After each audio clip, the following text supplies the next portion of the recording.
Hola, buenas tardes. ¿Cómo están? Bueno, bienvenidas, bienvenidos.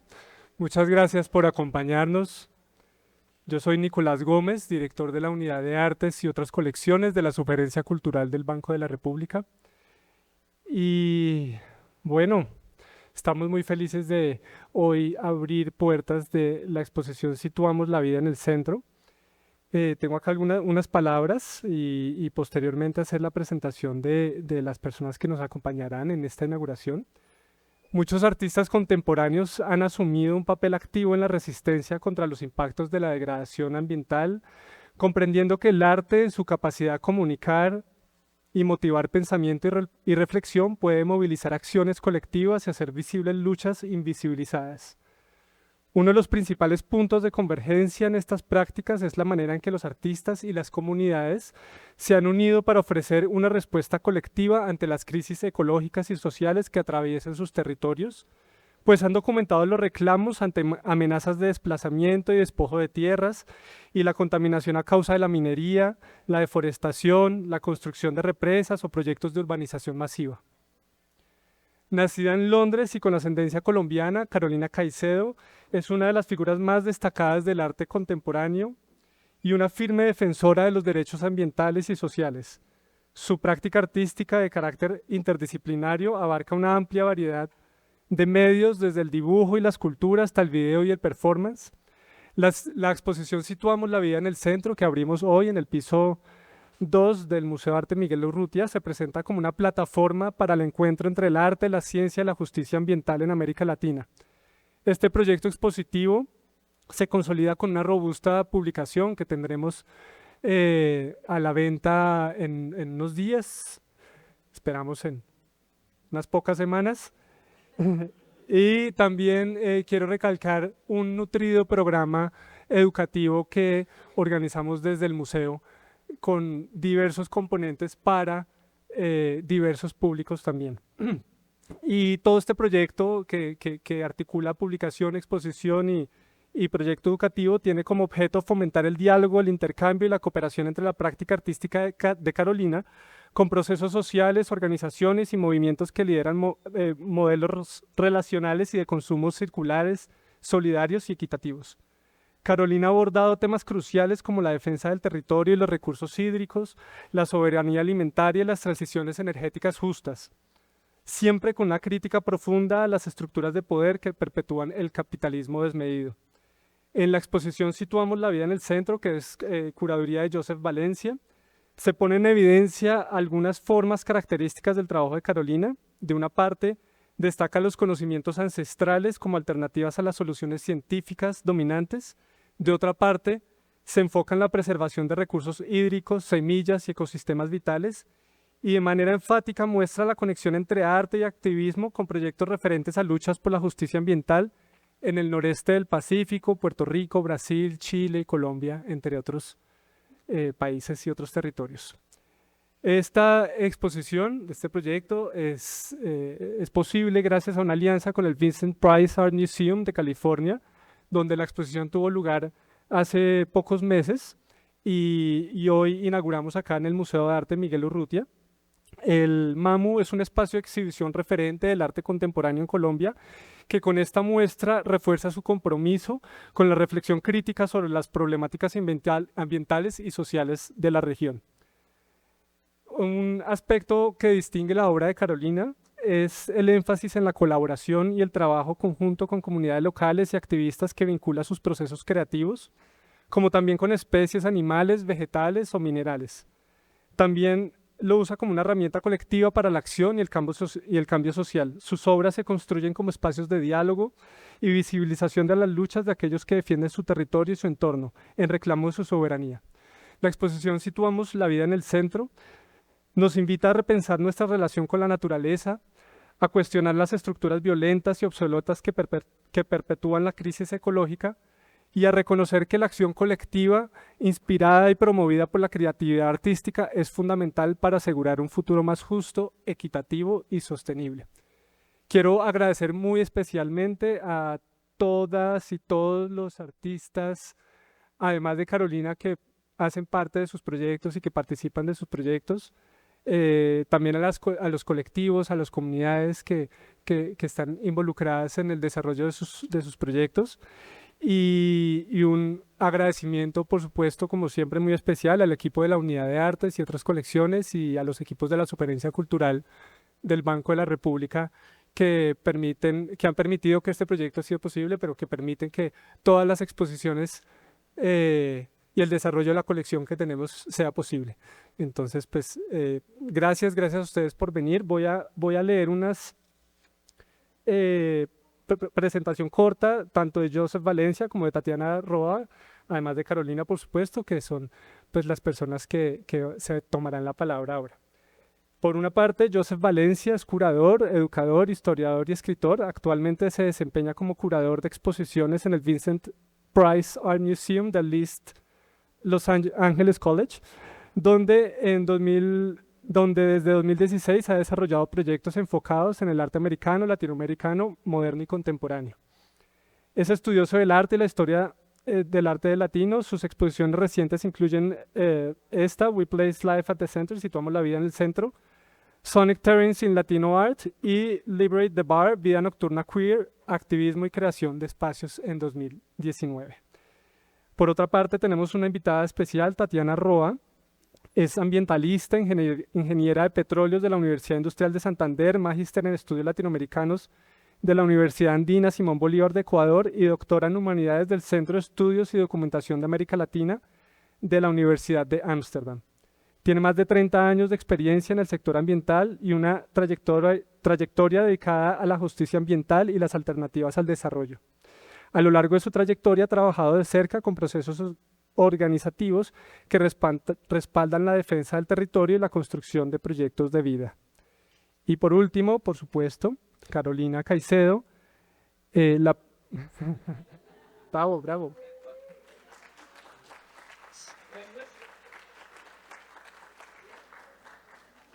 La práctica multidisciplinar de Carolina se basa en cuestiones vitales relacionadas con las relaciones asimétricas de poder, la disposición, la extracción de recursos y la justicia medioambiental. Su obra invita a los espectadores a reflexionar sobre el ritmo insostenible de crecimiento del capitalismo y sobre cómo podemos adoptar la resistencia y la solidaridad con las comunidades afectadas por la infraestructura a gran escala y otros proyectos de extracción. Es becaria Soros Art en 2023, ganadora del premio Anonymous Was a Woman de 2023 y artista residente entre el 2023 y 2024 en el Getty Research Institute de Los Ángeles. Gracias Carolina, Joseph, Tatiana, bienvenidos. Muchas gracias. Pues muchas gracias a Nicolás y el Banco de la República, todo el equipo de Mamu para todo el trabajo por ese montaje. Era mucho trabajo pues, y para nosotros muy especial porque esta es la exposición primera internacional de nosotros, de BPAM, y entonces me siento como con mucho orgullo de estar aquí con ustedes. Gracias. Y quiero decir que soy chicano y todavía estoy practicando español, entonces voy a leer a veces. Situamos la vida en el centro, es un proyecto expansivo, es exposición, publicación y también una plataforma educativa. El proyecto artístico y de justicia ambiental surge de la trayectoria de Carolina Caicedo, artista colombiana radicada en Los Ángeles, cuyo arte e investigación enfoca a temas como la custodia del agua y de la tierra, la soberanía alimentaria y la transición energética justa.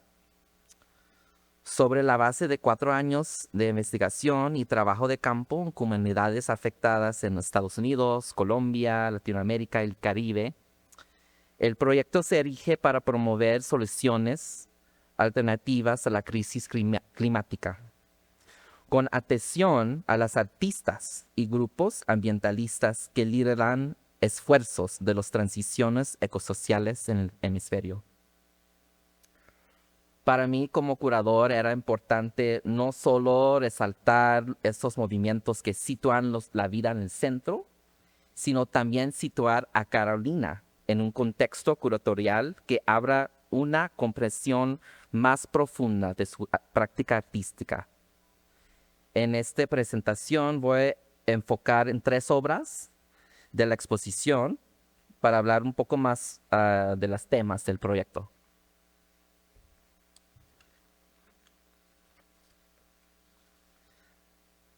Empezamos con una imagen de Wanauna, o el río Santana, en el sur de California. Sí. Wanauna es parte de la primera sección temática de la exposición, visualizando ecologías, que nos pregunta, ¿cómo puede el arte transformar nuestra forma de ver la naturaleza? Para Carolina, Wanauna es parte de la serie Retratos de Agua, donde el artista documenta los ríos no como paisajes con una vista colonial, sino como retratos de seres vivos que deben ser reconocidos en nombre, pero también con su agencia espiritual y política. Para mí esta obra es muy especial porque yo nací en la ciudad de Santana, en el sur de California. Entonces el río de Santana es mi vecino, ¿no? Esa obra me da la oportunidad de reflexionar sobre la relación que tengo con el río. Me recuerda otra pregunta que hicimos como parte de este proyecto. ¿A qué aguas perteneces? Y esa pregunta es un poco rara para nosotros que vivimos en áreas urbanas o suburbanas, porque a veces, ¿dónde están los ríos? Sí están allí o estaban allí, pero a veces no forma parte de nuestra vida cotidiana. ¿A qué aguas perteneces? Esperamos que esta pregunta genere diálogos en las galerías. Otra sección, Aguas para la Vida, resalta el papel vital del agua para la vida y representa los esfuerzos colectivos para proteger los sistemas hídricos de los daños causados por las represas y otras formas de extracción. Esta obra es del fotógrafo Paul Wilson, artista indígena Klamath y Modoc, pueblos Klamath y Modoc, que vive en sus tierras ancestrales del sur de Oregón y el norte de California. En fechas recientes documentó los procesos de desmantelamiento de represas y restauración de los ríos Klamath y Elwha, 2 de los proyectos de transición más grandes en el continente americano. Mientras que aquí en Colombia se construyen grandes represas hidroeléctricas, en Estados Unidos está surgiendo un poderoso movimiento para desmantelarlos. En el noroeste de la costa pacífica, los ríos Elwha y Klamath fueron liberados de sus embalses, dándolos la oportunidad de renacer. En Klamath, en la foto aquí, Klamath, fue liberado en agosto del año pasado, un mes antes de que abrimos esta exposición en Los Ángeles. Entonces es historia viva y en proceso. Paul Wilson es escritor también y se refleja mucho en las luchas de su tribu y sus compañeros. Y dice, años documentando mis tierras y aguas bajo ocupación. No deben saber que nuestros tratados son la ley suprema de la tierra. Un gran parte de este proceso de la transición consiste en llevar nuestras historias de la desmantelación de Klamath a otras comunidades e invitar a los miembros de la comunidad a que venga a dar testimonio, para que puedan llevar a esta historia consigo. La solidaridad significa compartir las victorias y ayudar en los reveses. y termina con unas palabras que dice, las represas se construyen como sus naciones y al igual que sus naciones caerán.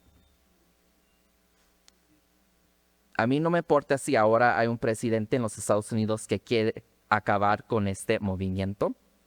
Es un movimiento con artistas, científicos, pueblos indígenas y muchas otras comunidades que van a defender sus aguas y tierras. Para nosotros deseamos que este movimiento dé esperanza a otros lugares del mundo que enfrentan los mismos problemas.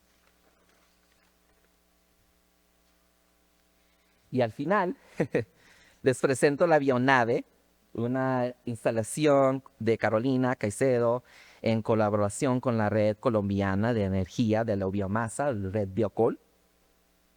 Esta red nacional juega un papel crucial en la promoción de la soberanía energética y las tecnologías agrícolas sostenibles como el biogestor.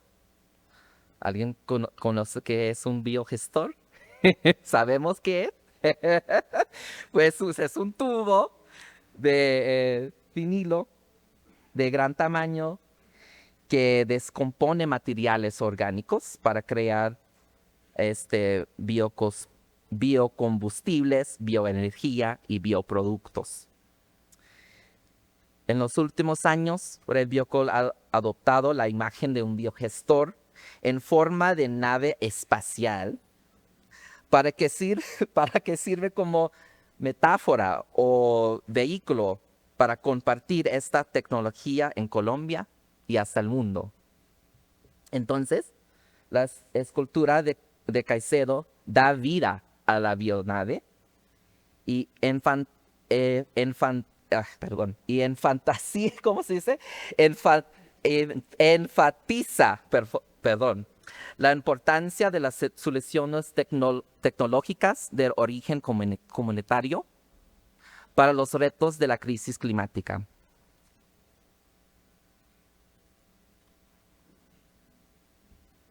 Y quiero terminar con unas palabras de Tatiana Roa, antes que tengamos una conversación con ella y Carolina. Dice Tatiana, se trata, por tanto, de ir más lejos que un cambio en la matriz energética. La crisis planetaria que amenaza con todas las formas de vida del planeta nos exige transformaciones culturales radicales.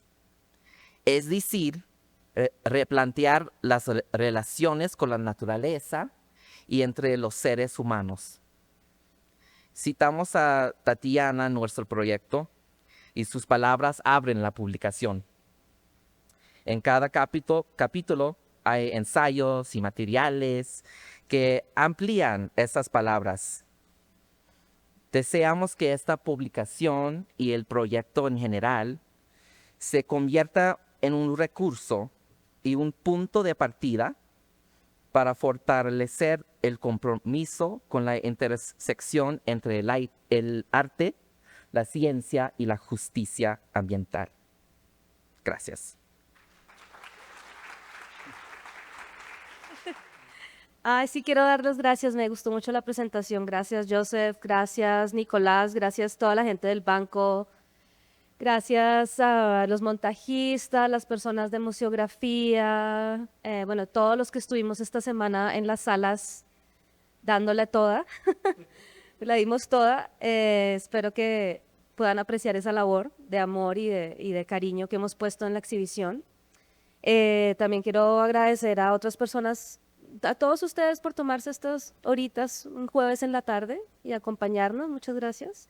Y pues decirles que me hace mucha ilusión mostrar este proyecto en Bogotá después de que estuvo en Los Ángeles, ¿no? Y conectar pues el territorio que me sostiene y que sostiene mi vida y que sostiene mi familia, que es el sur de California, y pues el territorio donde están mis raíces, que es acá Bogotá. Entonces es muy significativa esta itinerancia de la exposición y poder compartir ese trabajo con la comunidad acá. Y me da mucha alegría que Tatiana haya aceptado la invitación de estar en conversación con nosotros. Así que, pues arrancamos la conversación, tal vez con una pregunta que teníamos con Joseph también, que es cómo se transita del trabajo con comunidades, del trabajo a nivel de sociedad y de bases, ahora estar pues en el trabajo público, ¿no?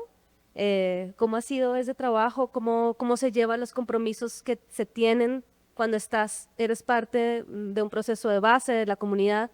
¿Cómo transitan esos compromisos al trabajo desde las esferas del gobierno? Es una pregunta que tenemos, ¿no? Porque también como artistas, como curadores, o por lo menos yo también trabajo con comunidad y transito al nivel institucional, por ejemplo, con las exposiciones, y pues siempre hay retos, ¿no? En eso. ¿Cuáles son los retos? Y cómo tú, como persona ambientalista, que respetamos mucho, pues, ¿cómo ha sido ese proceso, esa experiencia? Bueno, primero que todo, gracias por esta invitación. Para mí es un honor estar al lado de Carolina, de Joseph, de este proceso que además que sé que es un proceso colectivo de mucha gente, de muchos esfuerzos, y también gracias a todas ustedes por estar acá esta tarde, como dice Caro, en una tarde de jueves, sacar este tiempo para compartir. Bueno, yo creo que la primera pregunta es cómo llego acá, ¿no? Porque yo, la verdad, tengo que confesar, ya estoy por los 60 años y en mi vida me imaginé estar en un espacio público, digamos, en la función pública. Pero me animaron muchas cosas, o sea, me animó que muchas de las demandas que como movimiento social habíamos planteado durante la campaña del presidente Gustavo Petro, en la vida, digamos, no solamente en la campaña, que las pusimos en la campaña, que se pusieron en el proceso de empalme, en la construcción del Plan Nacional de Desarrollo, fueron de alguna manera recogidas. Y que muchas veces desde los gobiernos progresistas se habían recogido las consignas y las demandas y las luchas ambientales, pero se desfiguraban en el camino.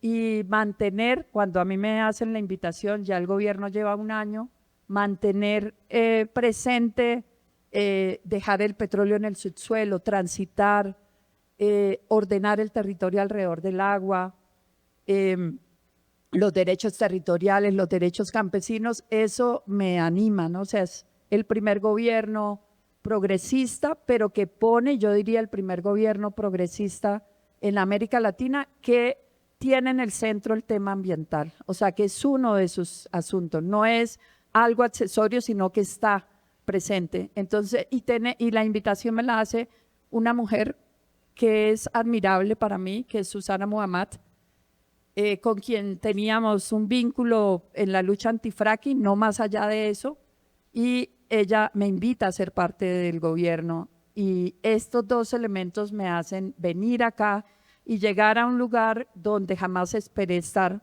jamás quise estar también, pero tengo que decir que ha sido un año maravilloso. O sea, para mí ha sido un año de grandes aprendizajes, un año de haber conocido gente tremenda en el ministerio, mis compañeros directivos, debates profundos, debates, porque ahí están los retos, Carolina. O sea, cómo mantiene uno, yo creo que uno tiene que mantener sus principios en el lugar donde esté, pero cómo no dejarse enredar en el tema burocrático, no dejarse enredar en todo el entramado que tiene el Estado, que es abigarrado, que es difícil, que es complejo, y cómo no perder ese vínculo con la gente. Entonces yo creo que el reto que he tenido es tener ese polo de tierra que es estar conversando con los movimientos, pero además a mí se me ha abierto un mundo mucho más allá, porque yo creo que las ONGs, y tal vez es una autocrítica que hoy me hago,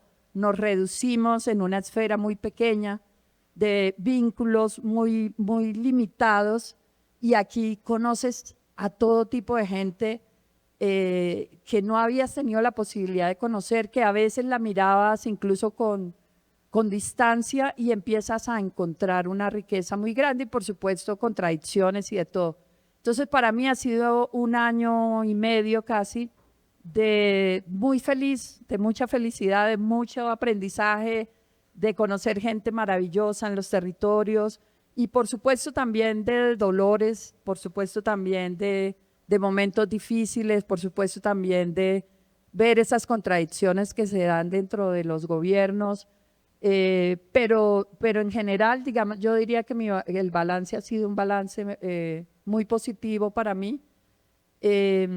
Y bueno, yo creo que el tema es eso, no perder la perspectiva, no perder sus principios, estar junto a la gente, poder dialogar, mantener, digamos, ese nivel de estar en diálogo permanente y no dejarse burocratizar, porque yo creo que eso es lo más duro cuando uno ve que la gente a veces se queda en ese entramado burocrático que es el Estado, y no solamente el Estado, ¿no? Muchas veces también instituciones privadas se vuelven y se burocratizan.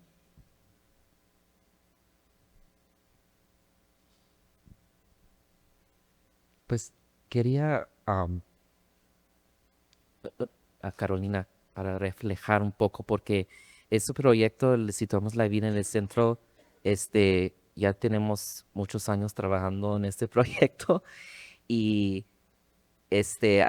¿cómo se dice? Como tenía muchos advisors, asesoras, y Tatiana fue asesora de nuestro proyecto. ¿No puedes reflejar un poco sobre eso para tantos años hablando en un diálogo con ella y ese papel de ella para su proyecto, pues sí?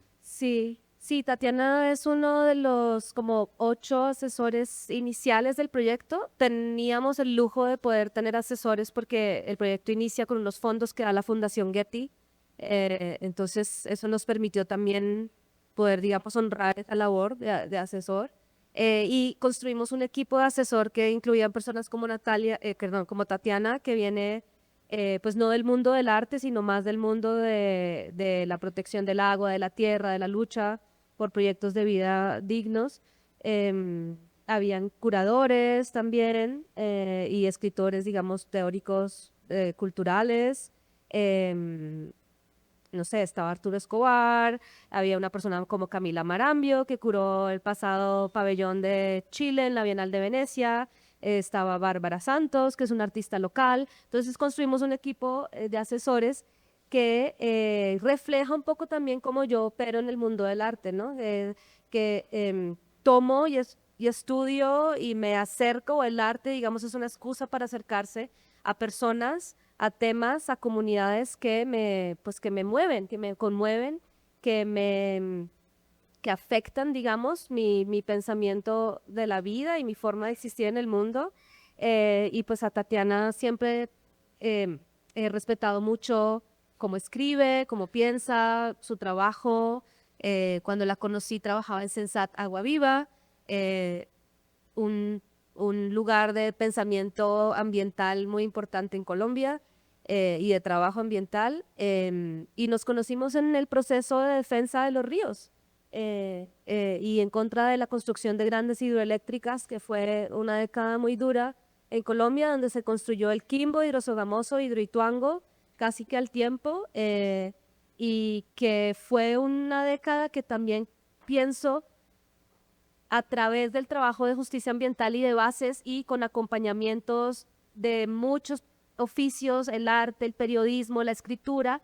Creo que en Colombia hemos entendido, y además de la contingencia de Hidroituango, que esa historia que nos querían vender, que la hidroelectricidad, que sí ha sido muy importante en el proceso y el desarrollo, o el mal llamado desarrollo de Colombia, también trae unos impactos ambientales a las comunidades y a los territorios que ahora conocemos, ¿no? Que ahora se conocen. Pero se conocen por eso, porque desde muchos aspectos de la sociedad hemos empujado a esos cambios de narrativa. Entonces ahí yo pienso que es donde el trabajo de Tatiana y el mío hay un punto de encuentro, es que ambas trabajamos por cambios de narrativas opresivas, pues con las herramientas que cada uno tiene, ¿no? Sí. Nomás quería decir que eso es una cosa que yo aprendí en este proyecto mucho cuando cambiamos las palabras o el lenguaje que usamos también cambiamos nuestra como perspectiva en el mundo, ¿no? Voy a cambiar la imagen,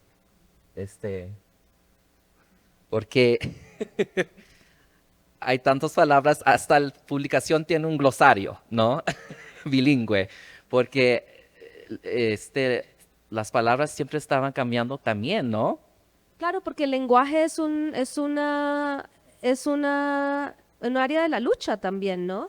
Y el lenguaje nos ayuda, y creo que en ese sentido, como una trabajadora cultural del arte, en donde producimos conocimiento a través de la creación de imágenes, pero también a través de cuestionarnos los lenguajes y las palabras, y eso es algo que la verdad las personas que más lo hacen y que siempre están cuestionándose desde el lenguaje son las comunidades más impactadas y más vulneradas. Ahí es donde ese lenguaje más crítico o la crítica de ciertas palabras está siempre a flor de piel, ¿no? Entonces, pues esto que estuvimos acá, esto fue una acción que hicimos ahorita, el 1 de marzo. Algunas de las personas que están en el público estamos en esta imagen.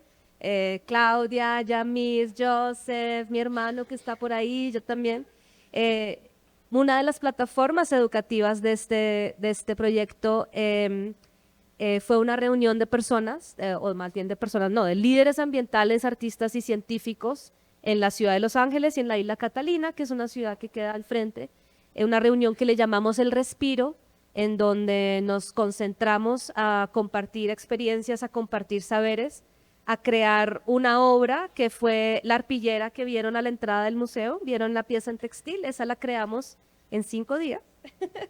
Está recién salida del horno, obviamente la habíamos ya pensado, cada colectivo, cada persona trajo desde sus territorios fibras, sus logos, sus luchas, y construimos esta arpillera juntos, siendo la arpillería, para el que no sabe, pues un lenguaje que los movimientos sociales, las mujeres de Latinoamérica, hemos enarbolado desde el régimen dictatorial que sucedió en Chile y que continúa siendo un lenguaje artístico y colectivo, ¿no? Entonces, y este es otro que hicimos, que hemos hecho también varios aquí en Colombia, el primero y digamos de pronto más conocido en las playas de La Jagua sobre el río Magdalena, ahora impactada por la represa del Quimbo, donde escribimos Ríos Vivos, y este siendo el último, que también da cuenta de cómo hemos ido transitando desde más de una década y acompañando las agendas que están en pie de las comunidades impactadas,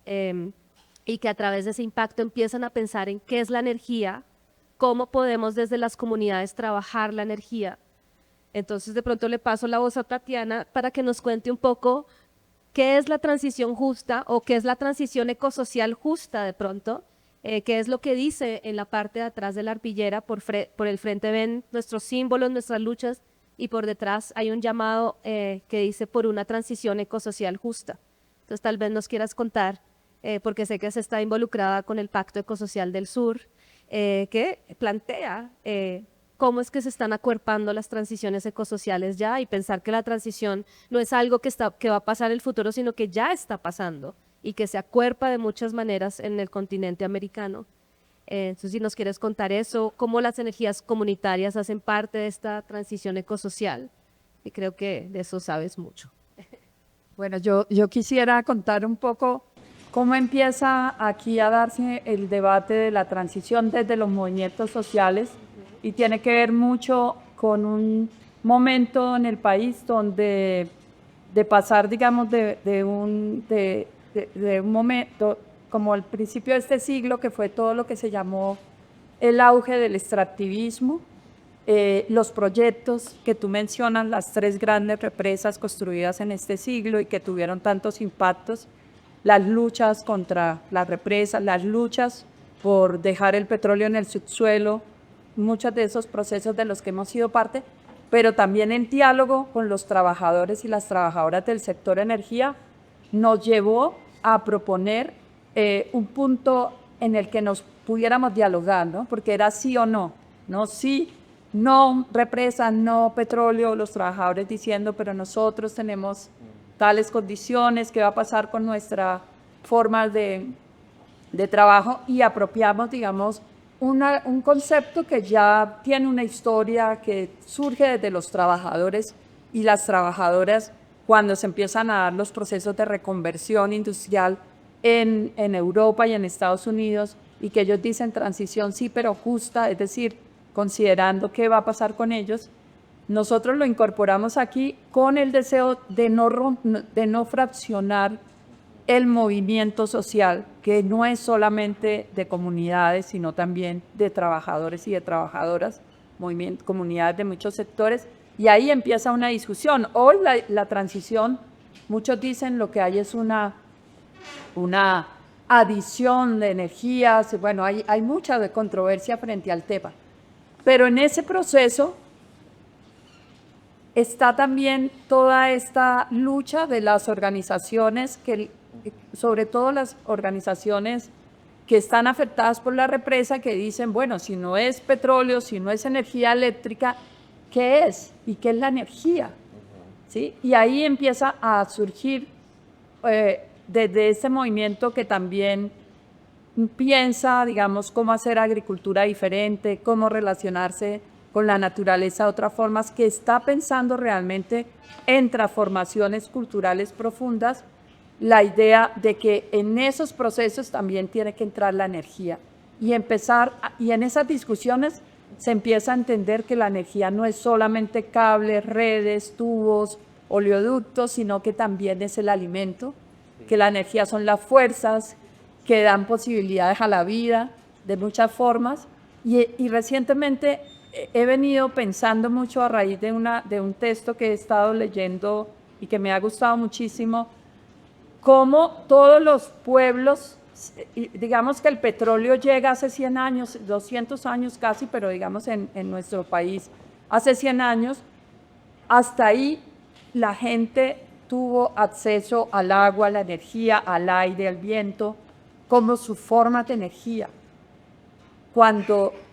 Y eso significaba para esos pueblos entender los ciclos de la naturaleza, porque no tienes el río todo el tiempo con el mismo caudal de agua, porque no tienes aire que esté soplando todo el día y todos los días de la misma manera, porque todo depende de esos flujos de la naturaleza. Cuando los seres humanos deciden apropiarse del fuego como su fuente energética, tienen una posibilidad, y es tener energía todo el tiempo. Energía las 24 horas del día, 365 días del año, años y años, con energía permanentemente, sin cuestionarse, sin preguntarse qué pasa con los ciclos de la naturaleza. Ahí hay una ruptura muy fuerte. Cuando entramos y empezamos a defender del fuego, le estoy diciendo, relacionándome al carbón, al petróleo, rompimos ese vínculo que históricamente la humanidad había tenido con los ciclos de la naturaleza.